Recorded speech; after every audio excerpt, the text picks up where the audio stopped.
Welcome to the off-season episode where we left off. We unfortunately lost in the playoffs in almost the highest scoring game in playoff history. It wasn't though. It was 3 points below, which makes it, I don't think, even the second highest. But now we've got plenty to do, plenty of positions to fill in here, which of course won't be the draft now, but we will be doing the off-season stuff in terms of free agency, re-signing players, finishing off the postseason. We want to see who ends up winning it all, so we'll move on.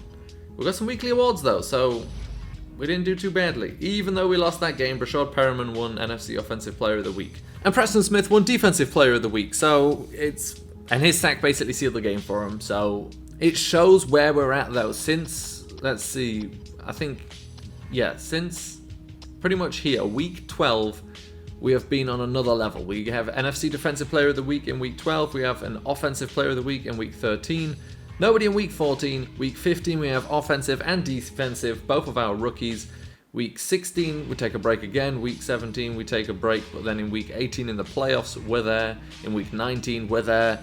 We're taking some serious steps forward. We didn't have a lot of players of the week in the first season. We didn't have a lot of players of the week to begin the season. As a matter of fact, there we go. In week 4 we had one, and then I think it was a case of from week 4 until week 14 we didn't have anybody. No, it's not, week 4 to week 12. It's not guaranteed, of course, and you don't have to be upset if you don't get it, but fact is, we get them now. So here we go, the championship games. Which team will be in the Super Bowl? The Texans at Steelers, the Packers at Redskins. So we did play the 1 seed, to be fair, and lost to them.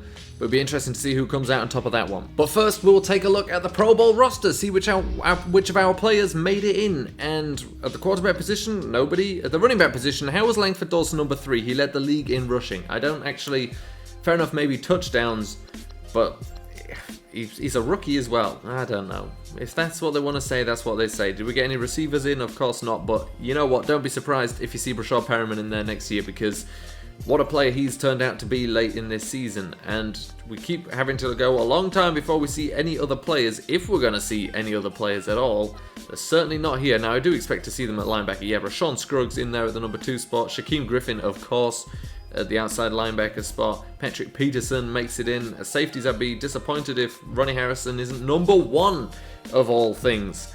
And of course, that's it for our players there. To be fair, we didn't do too badly. Well, I guess Carlos Henderson got a kick return, and we did do badly in kick returning actually this season. For the first time in a long time, we didn't do very well in kick returning, but we've got some players in the Pro Bowl, and that's about it. We obviously already got XP and everything for that. So let's move on to the Super Bowl, where the Green Bay Packers face off against the Steelers. It's a replay. It's a rematch, and, well, I'll be interested to see who wins. I would like to say big shout out to the fact that the news stays in all season long, and you don't have to make sure you check it every few weeks. I mean, you can still do that, but you don't have to, and you can come back and check them all, because it's to stay there so long that Alberthay winning the Heisman Trophy is still there. And of course, Alberthay, to be fair, we did switch his position. Maybe that's why he had a slow start and really took a long time to get used to it. Who knows? But he's a strong safety and he doesn't tackle like one. That's the thing. He tackles like a free safety. He misses a lot of them. This is the big one. The Heisman Trophy winner, which is always, of course, a good thing. Farrington Mady was awarded the Heisman Trophy. Both sides of the ball at Alabama. Now, to be fair, I already saw that. I don't know why I'm checking here now. I saw these ones already. I don't even know where Mady plays. They don't tell you. It was a 2-way star. Let's find out which ways. Now, I figure the easiest way to find the Heisman Trophy winner is to just go here, because surely he'll turn up at some point here.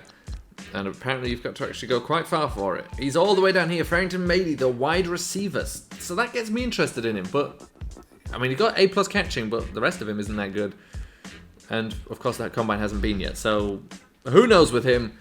I guess I'll show you what we've done position-wise. Might as well, because I don't tend to at any other point. We've looked at quarterbacks because, essentially, I decided, well, one, we don't need a running back, so that saves a whole bunch of points. A fullback we don't need. Because I decided with these kinds of places to basically only look at guys that fit our scheme, because some people are so bad in our scheme and alright in others. I didn't really want to bother picking them up, wasting my time with them. I want a lot of scheme fits, so we haven't really scouted them, which means we've got a lot left, which means we can still scout them now. And there wasn't a lot of linemen either, and that's what we're looking for. But I'll go back. I'll tell you what, that guy's appeared out of nowhere. There's no way I wouldn't have scouted him. And he looks incredibly good. So glad we found him in the end. Maybe I forgot to do the rest of these guys, but there's no way he just came out of nowhere. I don't know why this guy, who's a 7th round pick and is a 6th round talent, gets the red thing. That makes no sense at all. But so he's actually decent, but we're not going to pick someone up who gets red for whatever reason. There's more guys in here. I don't. Where are these guys? I guess. Okay, so these guys are good, but they're not scheme fits. That's why I didn't look at them. But I mean, at this point, we're that desperate for more players, and there's nobody here. That's the problem. So now we will find out who won this game between the Packers and the Steelers. Let's advance. My money is on the Steelers. They had a crazy record, and we were one of the few teams that beat them. And that is exactly who does win. 26-20. The Steelers get revenge in the Super Bowl, and we can say at least we beat the Super Bowl winner in the regular season. Now on to renegotiating some contracts. I'd be interested to see if some of these guys don't plan to retire. Brashad Perriman, we're definitely bringing him back. Brandon LaFell, we don't need to. Jason Dixon was an undrafted. Kenny Anderson, we will. Poor guy, didn't really get a chance to play. Jason Dixon was undrafted and started for us all season. We'll look to bring him back. We don't need to bring Adolphus Washington back. Blaine Gabbert will be there waiting for us if we want him. Justin Fowler will bring back. Dominique Rodgers-Cromartie fell off a cliff with his ability in the end of this season. So you picked him up. He'll probably retire anyway. Robert Kondichi, we'll keep him around. These two guys, don't need him anymore.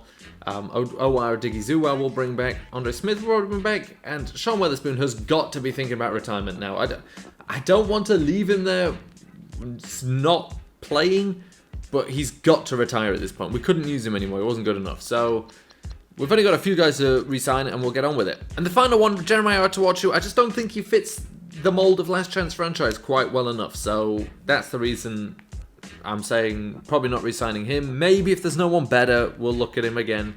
But, I mean, we've got our starters. So Brashad Perriman re-signed for 3 years. He definitely showed us 3-year ability at the end of this season. We re-signed this guy who I don't even remember, but 72 overall with our standards is too good to not re-sign, at least as a backup. Kenny Anderson, we re-signed for 1 year. He was showing some promise until he went out injured very early in the season, and we want to give him another chance. Jason Dixon, we bring back for 4 years because he was more than good enough the entire season, and so there's no reason to not have him continue starting for us. Justin Fowler never did anything spectacular, but never did anything badly, so we'll keep him on the team. Maybe one of our biggest offers went out to Robert Kimdichie, who we definitely want back, and we gave a small-time 1-year offer to Owar Odighizuwa, who is still going to be injured for the next 28 weeks. And that is it with our business. I hope, it sounds bad, but I hope Sean Weatherspoon retires. I hope that Dominique Rodgers-Cromartie retires, because I'd like to keep them on the team. They're just not good enough anymore. Dominique Rodgers-Cromartie, 78 overall. I can't even remember what we got him at, but he wasn't that low, that's for sure. And here we are, time to sign free agents. As we look at our team, we could do with a veteran wide receiver. We could do with, you know, a star on the offensive line. Apparently Zach Miller has retired. So that's to deal with because he's not there anymore. So we need another tight end. To be honest, I don't think I've been looking at tight ends as much. We still got some points to use because I thought Zach Miller was going to be around and I thought he was good. But then Fabian Moreau is now starting cornerback, which to be fair, he at the end of the season has shown he is more than capable of doing. But at that 76 overall, we're going to need slightly more. I don't know why Patrick Peterson keeps dropping. He's not that old, and he's still plenty good, but whatever. Basically, plenty of positions to look at, and there's only one criteria here. If we're going to sign a free agent, they have to fit the specifications of a last chance franchise, or the former players of Zach Taylor. So here are the retirees. We could look at it for just us, but everybody else is interesting as well. Adam Vinatieri finally retired after 24 years. Vernon Davis retires after 14. Zach Miller did retire and never let us know that he planned to. There's a few big names going out here. Sean Lee, Derek Johnson, Marshall Yanda. John Sullivan retires. Tom Brady gone after 20 years. And at the same time, Josh McCown, because he thought, well, considering that my main competition for greatest of all time is gone, I might as well finish as well. Pierre Garçon, Joe Staley, DeMar Dotson. That's okay, 11 years, fair enough. There's plenty of big names as we now. There we go. Marvin Lewis has retired, fair enough. And that's it. So not too many people, but some big names. So let's take a look at the free agents. I have no idea who's going to be available. Derrick Henry, a big name, but we can't re-sign him because he was a member of the Fire Sale franchise and won a Super Bowl or more. I don't remember, but Can't touch him. It's a 90 overall. I'm sure he's a great player, but we don't need him. Michael Brockers technically would count. It doesn't count as a former player of Zach Taylor, but he comes from the Rams. Devin McCourty's there and available. Again, these aren't positions we need. Eric Ebron. Now, there is a last chance franchise player. And to be honest, very early on in the life of Last Chance franchise, somebody said, why didn't you sign Eric Ebron? And he obviously has shown with the Colts, he's gone through a real life Last Chance franchise transformation. And so we may come back to him because he's not a scheme fit, but he's very good. Well, he's very good in terms of what he could be. Philip Rivers is just sat out here waiting to do something. Now, we don't need him, but it will be an interesting pickup. Unfortunately, you can't spin anything into Philip Rivers needing, a last chance. I'm looking at all these guys, and there's no one really jumping out as not worthy of, look at that. Tom Brady retires and Julian Edelman doesn't want anything to do with the Patriots anymore. Does Julian Edelman need a last chance to maybe show that he isn't a system player? It's his first time away from the Patriots. Maybe we'll come back to him. I won't be too bad, and that's the veteran leadership we would need to, so that really could be one. Someone's going to have to give up. However, he will have to pick a new number because it's not going to fly using the number 11 in Arizona, so we'll come back to him. Drew Brees would be nice to bring in as well, but obviously, again, not a guy who needs a last chance. There's nobody really here. Aqib Talib would fit that, but we're not going to pick up another aging cornerback just like we did with Dominic Rodgers-Cromartie. If we're going to build in that position, it's going to build for the future, and just nobody really here showing themselves. I guess Tavon Young, you could make a very bad argument. Tyler Higbee, don't know how that one would work in our favor. There's no one really here that, technically Coney Ely, but we don't. No, there's nothing there really. It's a bit of a shame. Obviously, we can keep going a lot lower for players than these overalls for them to be good enough to play for us, but there's no standouts here that are saying well, Corey Coleman technically also fits into that category, but there's no he's not retired. I told you to retire, Rodgers-Cromartie. You should have done it. Yeah, I think, to be fair, there's nothing crazy here. There's no major needs we can fill here either, so we'll just go for the few players we saw, see if they have any interest in joining our team. Xavier Howard, only 78 overall, wasting away down here. If in our last chance to go into free agency, Xavier Howard's still here, we may come back for him because he is far too good to be here with no offers. But apart from that, I think we really have come down to, yeah. So, there's a few guys up there. Guys like Randy Gregory. Here you go, you come low enough and you'll find yourself a player perfect for the Last Chance franchise. Randy Gregory has never got anything started in his NFL career and has probably missed more games, has been suspended for more games than he's started, without a doubt. So, here we go, Randy Gregory, you're about to get your last chance. So we made him an offer. It's not great, but I don't think anybody else will be making him an offer anytime too soon. But if he doesn't sign after the first one, we'll come back, offer a little bit more money. But now we've got two more players. It's obviously just the top 100, but we're not about, filing through free agency. We've got enough draft picks. But if there's guys that jump out, we want to have them. And Julian Edelman really does fit the second style of last franchise player. It's obviously the first one is guys who misbehave, and to be fair, Julian Edelman has been suspended. But the first one is those guys. The second one is, let's say, media challenged players. I don't know. The poor guy's played his entire career with Tom Brady, and now he's kind of here, left without him. And the Patriots didn't even want to re-sign him. He's 34 years old, but he's still an 83 rated possession receiver.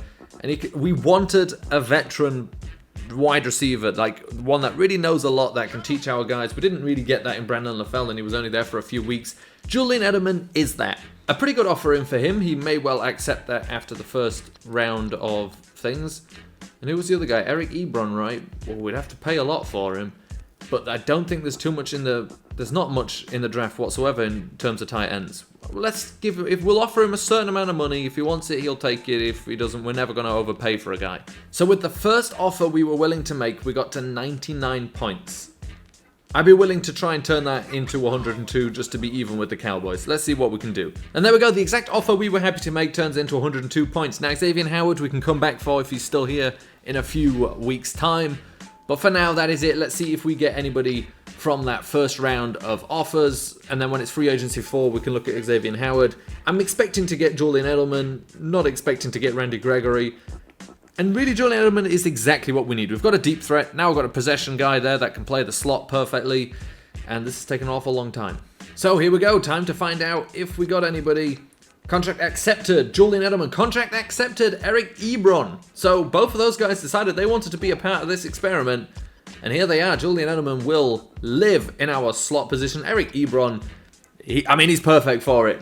We can finally give him a chance, just like he got in real life. And no answer yet from Randy Gregory. No surprise there. We'll come back and offer maybe a little bit more. We've got some guys returning from injury. We can also scout college players, and now we can look at the tight end position. As you can see, outside of picking a first round blocking tight end, there was nothing here for us. All of the possession receivers are terrible. We could take a look at vertical threats. We'll do that right now. It's B- catchings. Probably not that good either. Or B- shout. Okay, so he might be... No, see, terrible. If it would have been another B-, it could have been okay, but there are no good wide receivers here. There were no good tight ends here whatsoever. So we needed to pick one up in free agency. Eric Ebron, perfect for that. So Randy Gregory, all of a sudden the Colts are very interested in him. So I guess we'll offer him a little bit more money. We don't want to give him too much. He's not dependable. That is how much we'll offer him, and no more. It puts us above the Colts. If he joins us, he joins us. If he doesn't, he doesn't.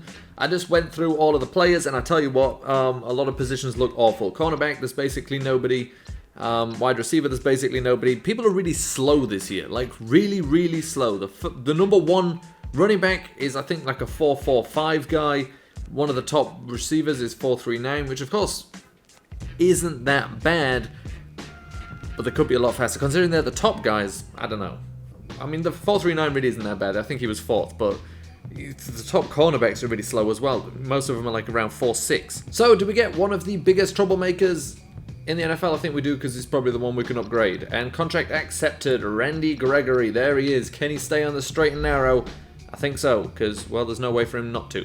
And that's exactly who we get to upgrade. So you get a player, you get to upgrade the player. Now he's technically the wrong one, but we can also just switch him to the left, and then he should be a speed rusher. So as a matter of fact, I'll save that until I decide exactly what we do with him. Apart from that, we can, I think there's still one more week to potentially sign Xavier Howard.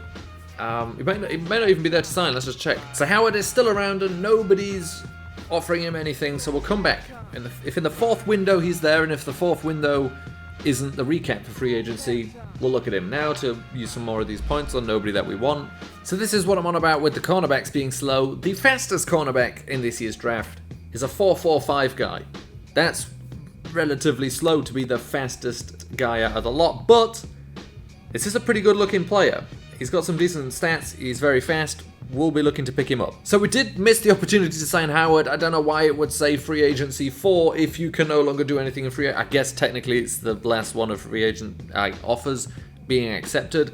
Whatever. He should still be there because nobody else wanted him in the first week of preseason. I just need to remember that we want him. Now, all that's left to do is a little bit more scouting, but there's really nobody we're looking at anymore. Ordering the draft, well, getting our draft order right, and well then, it'll be on to the next episode, the draft episode, one I'm looking forward to. This year we are working with 2 first-round picks. Unfortunately, one of them is from the Super Bowl winners. We've got 3 second-round picks and absolutely nothing else until the 5th round, which we did try and work on at the end of the last draft, which we might be able to work on with some 7th rounders, but I doubt it.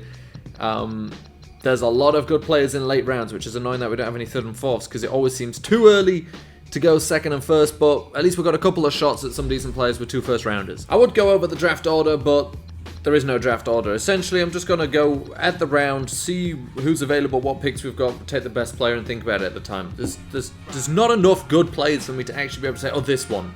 Pretty much every single player I've seen is like, yeah, if he's there, we'll take him. If he's not, we won't. You know, there's some other first-rounders I've come across that I haven't even bothered putting on the draft board. I just have to be smart on the day, and that will be in the next episode.